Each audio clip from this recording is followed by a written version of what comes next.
Começa agora a edição do programa Combate à Desinformação nos Campos Gerais.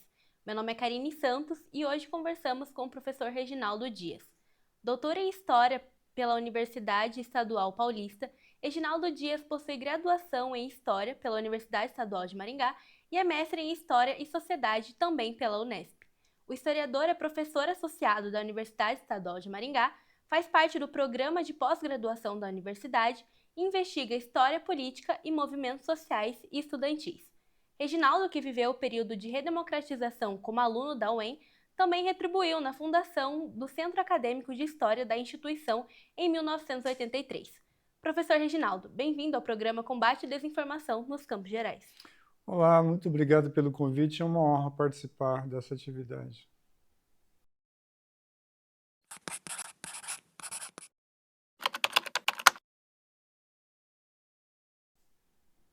Para iniciar a conversa, Reginaldo, no Paraná, das 7 universidades estaduais, nem todas participaram das comissões da verdade para investigar as violações dos direitos humanos no período da ditadura civil-militar. Na sua visão, qual o papel desempenhado pelas comissões nas universidades e como a ausência do órgão prejudica a recuperação da memória no período ditatorial? Nós participamos pela UEM fiscalizando, acompanhando e subsidiando o trabalho da Comissão Estadual da Verdade e também participando da agenda da Comissão Nacional da Verdade. Nós não fizemos uma comissão interna, mas nós produzimos bastante conhecimento pela atividade docente, nas dissertações que nós fazemos e orientamos, de modo que lá na Universidade de Maringá nós produzimos já um quadro bastante denso, né, do que foi a ditadura para a universidade. E em Londrina eles produziram um relatório recentemente também sobre o período da ditadura, né? Essas coisas não são iguais em todas as universidades, até porque das 7, 3 têm uma história mais antiga, foram criadas em 1969, no auge da ditadura, portanto, elas nem viveram um período de redemocratização, porque criados num ambiente autoritário, socialmente, cada membro da comunidade vivia a redemocratização do país. Mas internamente, a gente vivia verdadeiramente a democratização da universidade, porque a criação delas em 69 implicava que elas absorvessem todo o ordenamento jurídico do país. Então, em 69, a gente vivia a fase de implantação da reforma universitária de 68, e que foi uma lei conduzida pelos ritos da ditadura, com um Congresso Nacional controlado, mas depois veio o AI-5, o Ato Institucional número 5, no mesmo ano, em 68, e em fevereiro de 69 veio o Decreto-Lei 477, que estrangulou a vida política dentro das universidades. Então, nós somos criados nesse ambiente. Então, é natural que a gente procurasse refletir também sobre o significado disso, produzisse conhecimento. No nosso caso, não num relatório específico, mas em muitas publicações que nós organizamos, né, e compartilhamos. E esse trabalho é muito importante para a composição de uma identidade democrática, porque a universidade, com a sua vocação de produzir conhecimento crítico, ela precisa ter liberdade para atuar, liberdade de cátedra, e para produzir conhecimento crítico para a sociedade, e também esse ambiente de liberdade interna, né? Então, nos anos 1980, as 3 universidades passaram por esse processo de democratização empurrado de baixo para cima, naturalmente com a criação das ADs, das associações de docentes, já no final dos anos 1970, que foi um processo iniciado dentro da SBPC, que se ramificou em cada instituição, e com a ascensão do movimento estudantil, né? Então, houve uma combinação de movimento sindical, movimento estudantil, trazendo uma agenda nova para a universidade, e essa agenda foi germinando no ambiente, nos conselhos, nos departamentos, para que se criasse uma situação nova que se consolida basicamente em 1986, quando nós temos o advento das eleições diretas para reitor, todo um ambiente de reforma dos estatutos, para que os estatutos espelhassem também uma prática democrática que vicejava a partir do seu interior. E num ambiente em que o país se mobiliza para discutir o passado da ditadura, a contribuição que a universidade traz é importante do ponto de vista acadêmico e político, né, nesse sentido. Reginaldo, durante o período de redemocratização, o senhor fez parte ativamente do movimento estudantil em Maringá. Como você avalia a participação dos estudantes nos debates políticos e sociais naquela época e atualmente? O senhor acredita que o cenário evoluiu ou regrediu? Eu sou sempre otimista, eu acho que a gente evolui, mesmo quando tem alguns retrocessos, a linha principal é uma linha progressista. A gente vive um momento no país em que parece que as coisas estão andando para trás, pelo menos do meu ponto de vista.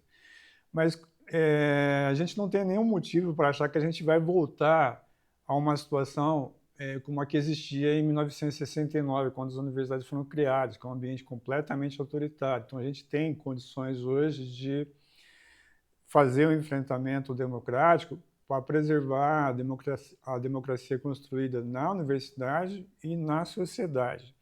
Isso se faz com a participação de toda a comunidade. Então, quando eu entrei na universidade, ainda era ditadura, nós não podíamos nem constituir o centro acadêmico. O centro acadêmico, essa organização por curso, ela era vedada em lei.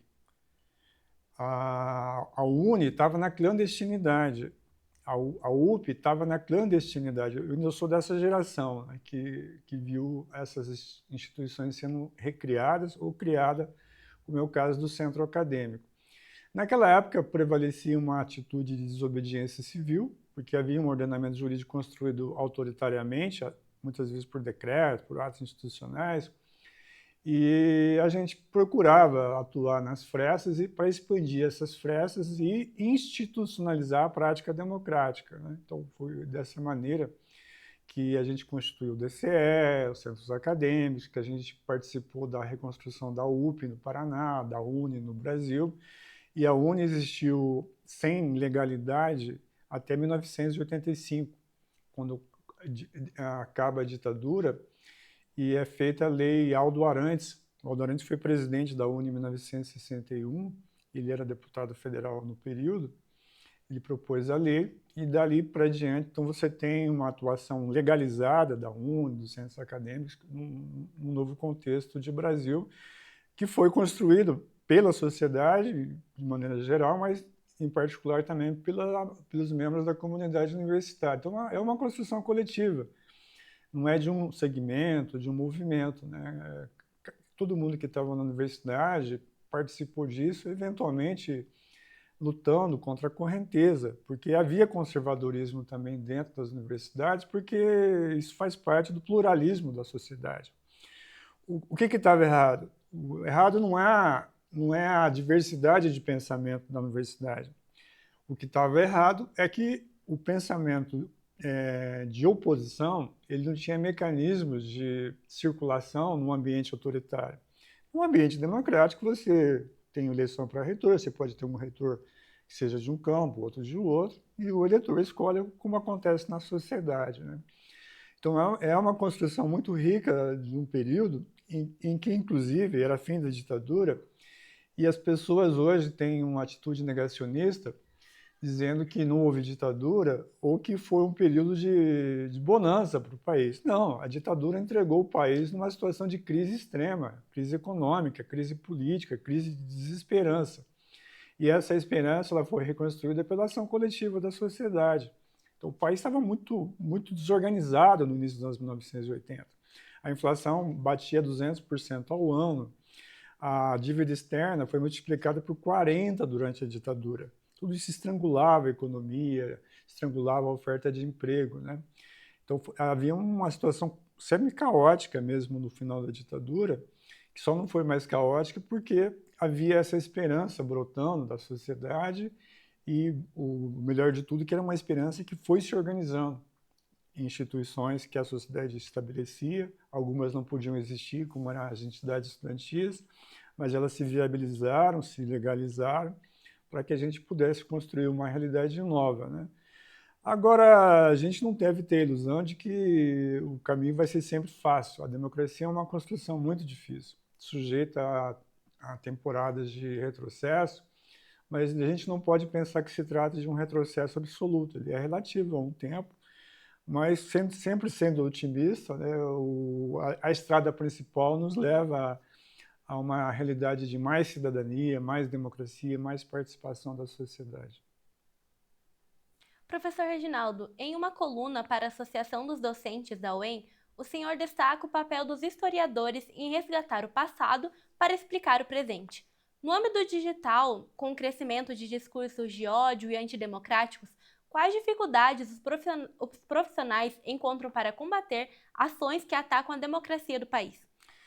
Hoje existe uma indústria da desinformação e do negacionismo. A gente não pode ter ingenuidade de pensar que isso tudo é espontâneo, porque a maior dificuldade que nós acadêmicos enfrentamos é em termos de audiência.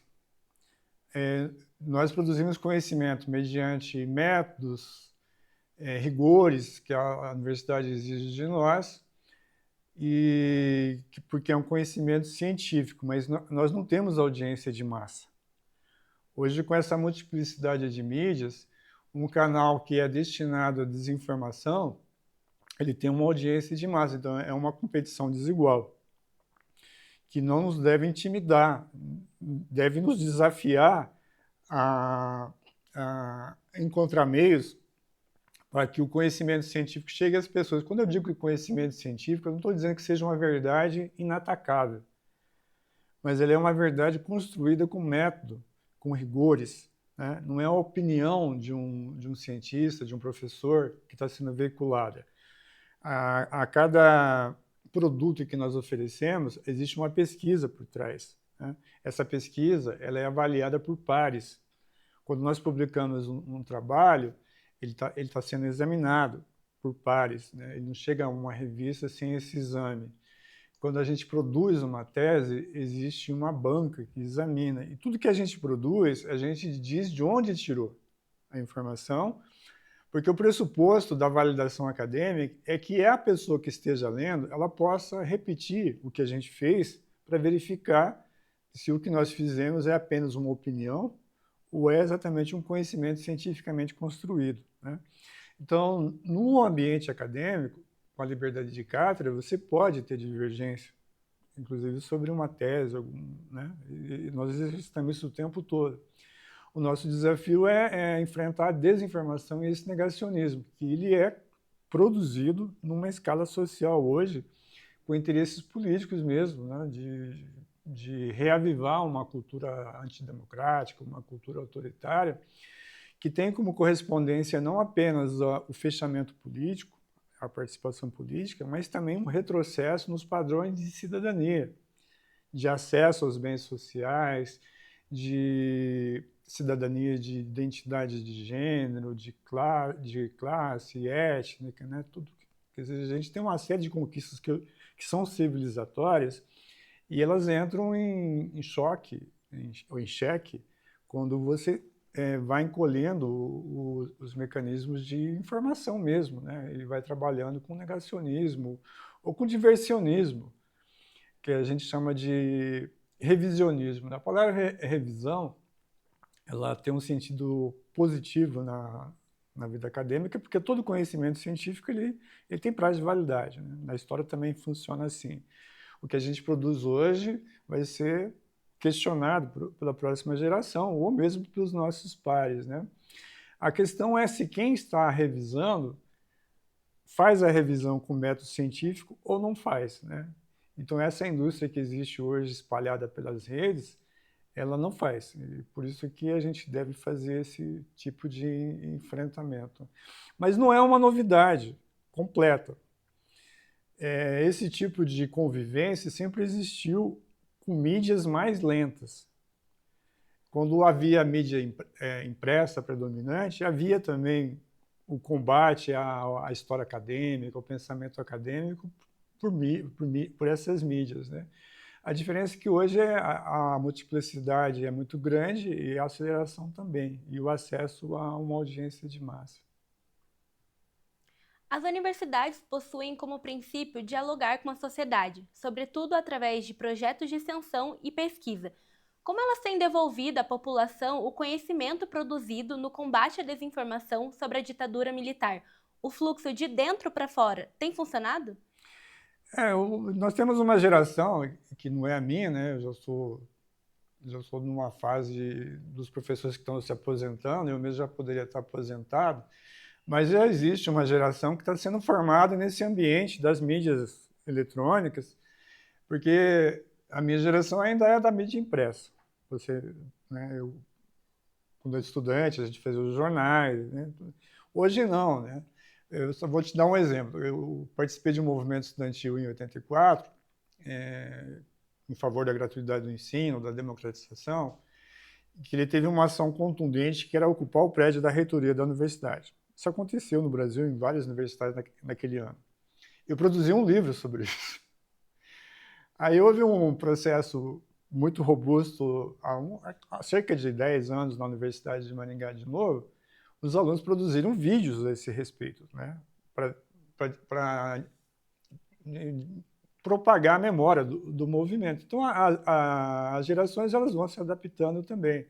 Hoje já existe uma geração que navega com mais facilidade, que já produzem conhecimento já diretamente para essas mídias, sem abrir mão, claro, do suporte mais permanente, que é o livro, né? Mas mesmo os periódicos acadêmicos, hoje eles só funcionam basicamente por meios eletrônicos. E existe também uma atitude que a gente chama de história pública, que é de participar do debate, onde ele esteja, né? A universidade não pode ficar mais na sua torre de marfim, se é que um dia devesse ter feito isso, né? E ela tem que realmente se dissolver na sociedade, participar dos fóruns e criar estratégias para dialogar com a sociedade, porque nós somos agentes públicos financiados com dinheiro público. Então, quando um cientista de uma outra área produz uma vacina, ele está devolvendo para a sociedade, né, o investimento que ele recebeu. E, no nosso caso, devolver significa compartilhar aquilo que a gente estudou e propor reflexão, não para levar uma verdade pronta e acabada para a sociedade, mas convidar a sociedade a pensar, a refletir sobre o que ela é e de onde ela vem, como condição de pavimentar um caminho, né, de democracia, de cidadania para o seu futuro. O professor afirmou que qualquer ser humano muda a versão do passado para justificar o presente. No Paraná, especialmente no interior, há quem defenda que não houve ditadura no Brasil. O que motiva essa visão e como alterar essa perspectiva para que a história não se repita? Isso é fruto da desinformação, da falta de memória, mas é fruto também da desinformação programada. A ditadura acabou faz 40 anos. Então é natural que quem não viveu aquilo, com o distanciamento que existe, tem menos informação direta. Eu vivi, eu era adulto quando a ditadura acabou. E eu sou da geração que estava na universidade quando foi divulgado o livro Brasil Nunca Mais. Então eu peguei todo o impacto da divulgação do Brasil Nunca Mais sendo estudante do terceiro ano de História, em 1985. Né? Então, mas os meus alunos, os alunos que eu tenho hoje, a ditadura está para eles como a ditadura do Vargas estava para mim, uma coisa muito distante no tempo, não havia essa relação direta de memória, né? Então isso só se combate com informação, com informação qualificada. A novidade do nosso tempo é essa indústria da desinformação, né? Muitas vezes as pessoas até nos convidam a participar de podcast e perguntam: não, mas meu avô disse que a ditadura não foi um período bom, né? Mas como assim foi bom? Muitas vezes as pessoas não tinham informações sobre o lado sombrio da ditadura. Elas estavam imersas no pão nosso de cada dia e participavam um pouco do ambiente político. Mas eu até uso a minha memória, não como fator de conclusão, né? Mas já que as pessoas oferecem testemunhos, eu entrei no mercado de trabalho em 1977. Então, eu tinha 8 anos de presença no mercado de trabalho quando a ditadura acabou. Eu tinha carteira assinada, né? Tinha salário, e foi um caos. Né? Quem disse que a ditadura foi uma época de prosperidade, seleciona um determinado período em que a economia crescia, não analisa que crescia, mas não distribuía a renda, porque essa informação não circulava para todo mundo, e ignora que quando a ditadura acabou, aquele pedaço de crescimento ele foi completamente dilapidado pelo caos que aquele modelo econômico gerou antes que a ditadura acabasse. Em 1980, quando a ditadura entrava na fase de abertura, a inflação era 100% ao ano. Hoje a inflação é 4% ao ano. É difícil até de imaginar. Quando a ditadura acabou, a inflação estava em 200% ao ano. E o problema era tão grande que o governo que veio na sequência, ele teve dificuldade. Em 1988, 89, a inflação batia 90% ao mês. Tudo isso é herança da ditadura. Então, as pessoas não estão informadas sobre isso, né? Porque fala assim, não, mas cresceu 14% no ano tal. Mas a ditadura durou 21 anos. Você tem que entender o que aconteceu naquele ano e ao longo de todo o período, né? As violações aos direitos humanos, elas não eram divulgadas. As pessoas não sabem quantas pessoas morreram, quantas pessoas foram torturadas. Às vezes as pessoas elas sofriam injunções da ditadura e não sabiam disso. Tomando o meu exemplo pessoal, eu entrei na escola em 1969, quando a ditadura promovia a sua reforma educacional. Se eu não tivesse me informado, eu não saberia o quanto eu perdi com a reforma da ditadura.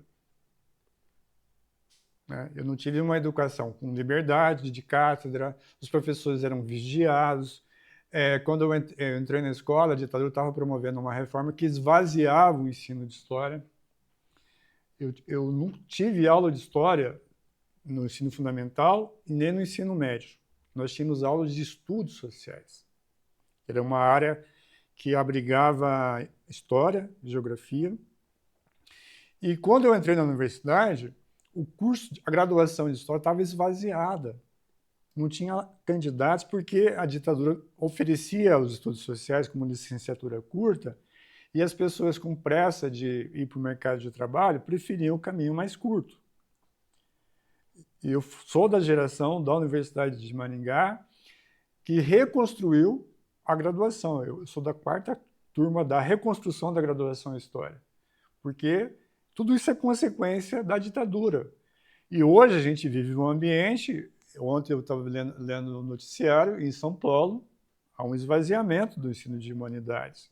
E essa é uma tendência que está sendo colocada num ambiente diferente da ditadura, mas que interagem com essa desinformação sobre a ditadura. Né? Que as pessoas não vão sentir falta do ensino de história, mas não sabem o que aconteceu lá atrás. Então, há muitas incidências das ditaduras que não são perceptíveis a olho nu. E para que você combata é somente com informação, com debate, com atitude, indo ao público debater com a sociedade. Né? Nós não temos alternativa hoje na universidade. Ou a gente se abre para a sociedade para debater essas questões, ou a gente vai ficar numa desvantagem crescente. Muito obrigada pela entrevista, Reginaldo Dias. Para mim foi uma grande satisfação e estou sempre à disposição para alimentar esse debate e propor essa reflexão à sociedade. Encerramos aqui o programa Combate à Desinformação nos Campos Gerais. Acompanhe nossas redes sociais e até a próxima edição.